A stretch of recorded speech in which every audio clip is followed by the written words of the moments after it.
ಈಗ ಕರೋನಾ ಮತ್ತೆ ಪ್ರಾರಂಭ ಆಗ್ತಾ ಇದೆ, ಬೇರೆ ಬೇರೆ ರೀತಿಯಲ್ಲಿ ಹಬ್ತಾ ಇದೆ ಅಂತೇಳಿ ಈ central and state government health departments bulletin ಹೇಳ್ತಾ ಇದ್ದಾವೆ.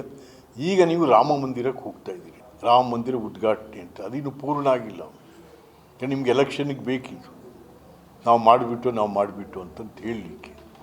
ಬಟ್ ಈಗ ರಾಮ ಮಂದಿರ ಮತ್ತು ಎಷ್ಟು ಜನರನ್ನ ಈ ಕರೋನಾದಲ್ಲಿ ಬಲಿ ತಗೊಳ್ತೋ ಗೊತ್ತಿಲ್ಲ. ಇದು ನೀವು ಹಾಕಿದ್ದೀರ ನಿಜ, ಬರಬೇಡಿ ಅಂತ ಹಾಕಿದ್ದೀರ, ಬರ್ತಾರೆ ಜನಗಳು. ಮತ್ತು ಇನ್ನೊಂದು ಎಡವಟ್ಟು ಯಾವ ರೀತಿ ಮಾಡ್ಕೊಂಡಿದ್ದೀರ ಅಂದರೆ, ಪಾಪ ಭಾರತೀಯ ಜನತಾ ಪಾರ್ಟಿಯ ಪಿತಾಮಹರು ಇವರು ಲಾಲ್ ಕೃಷ್ಣ ಅದ್ವಾನಿಯವರು ಮತ್ತು ಮುರಳಿ ಮನೋಹರ್ ಜೋಶಿಯವರು ಕಾಂಗ್ರೆಸ್ಸಿಗೆ ಒಂದು ಪ್ಯಾರಲಲ್ ಆಗಿ ಒಂದು ಸರ್ಕಾರವನ್ನು ರಚನೆ ಮಾಡಲಿಕ್ಕೆ ಈ ದೇಶದ ಜನರನ್ನು ಬಡಿದೆಬ್ಬಿಸ್ತಂಥವ್ರು.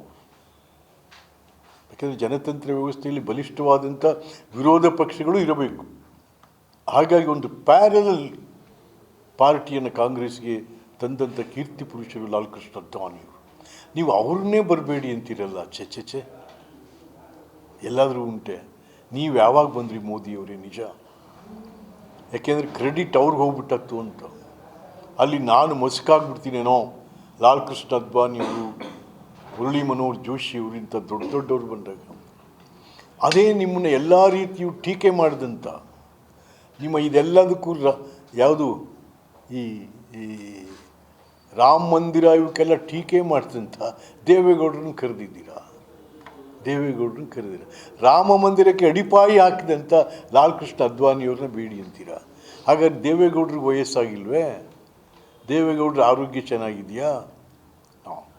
ಈ ಇಬ್ಬಂದಿತನ ಇದೆಯಲ್ಲ, ತನ್ನ ಪಕ್ಷದ ಹಿರಿಯ ನಾಯಕರುಗಳನ್ನೇ ಬದಿಗಿಟ್ಟು ಒಂದು ದೊಡ್ಡ ಕಾರ್ಯಕ್ರಮ ಮಾಡಲಿಕ್ಕೆ ಹೋಗ್ತೀರಾ? ಯಾರೂ ಕೂಡ ಇದನ್ನು ಒಪ್ಪಲ್ಲ, ಇದನ್ನು ಕರಿಬೇಕು. ನಾವು ಕ್ರೆಡಿಟು ಈ ದೇಶದ ಜನಕ್ಕೆ ಹೋಗುವಂಥದ್ದು. ರಾಮ ಮಂದಿರ ನಮಗೂ ರಾಮನೇ, ರಾಮ ಎಲ್ಲರ ದೇವರು, ಬರೀ BJPಯವ್ರ ದೇವರಲ್ಲ. ರಾಮ ಈ ದೇಶದ ಇನ್ನೂ ಹಲವಾರು ದೇಶಗಳ ದೇವರು. ಶ್ರೀರಾಮಚಂದ್ರ, ಸೀತಾರಾಮಾಂಜನೇಯ ಒಂದು ಪಾರ್ಟಿ ದೇವರಲ್ಲ ರಾಮ. ಜಗತ್ತಿನ ಈ ದೇಶದ ದೇವರು, ಈ ದೇಶದ ಜನ ಆರಾಧನೆ ಮಾಡ್ತಕ್ಕಂಥ ಶ್ರೀರಾಮಚಂದ್ರನ ಬಂದಿ ಮಾಡಬೇಡಿ ಒಂದು ಪಾರ್ಟಿ ಒಳಗೆ ಹಾಕ್ಬಿಟ್ಟು.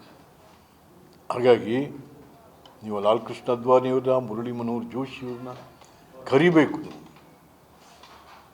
ಕರೆದು ಅವರ ಹಿರಿತನಕ್ಕೆ ಗೌರವ ಮತ್ತು ಏನು ಈ ರಾಮ ಮಂದಿರದಕ್ಕೆ ಶುರು ಮಾಡಿದ್ರು ಆವತ್ತಿನ ದಿವಸಕ್ಕೆ, ಅದಕ್ಕೆ ಒಂದು ಗೌರವವನ್ನು ಕೂಡ ನೀವು ಕೊಡಬೇಕಾಗ್ತದೆ ಅನ್ನೋ ಒತ್ತಾಯನೂ ಕೂಡ ನಾನು ಈ ಸಂದರ್ಭದಲ್ಲಿ ಮಾಡ್ತೀನಿ. ಮತ್ತು ನೋಡಿ, ಕರೋನಾ ಅಂತೂ ಈಗಾಗಲೇ ಆರೋಗ್ಯ ಕೇಂದ್ರ, ರಾಜ್ಯ ಆರೋಗ್ಯ ಮಂತ್ರಿಗಳು ಹೇಳಿದ ರೀತಿಯಲ್ಲಿ ಜಾಸ್ತಿ ಆಗ್ತಾ ಇದೆ. ಈಗಾಗಲೇ ಎಲ್ಲ ಕಡೆಗೂ ಟೆಸ್ಟ್ಗಳು ಸ್ಟಾರ್ಟ್ ಆಗಿದೆ. ಈಗ ರಾಮ ಮಂದಿರ ಇನ್ನೆಷ್ಟು ಜನ ಬಲಿ ತೊಗೊಳಕ್ಕೆ ಮಾಡ್ತಾಯಿದ್ರು ಗೊತ್ತಿಲ್ಲ. ಇದು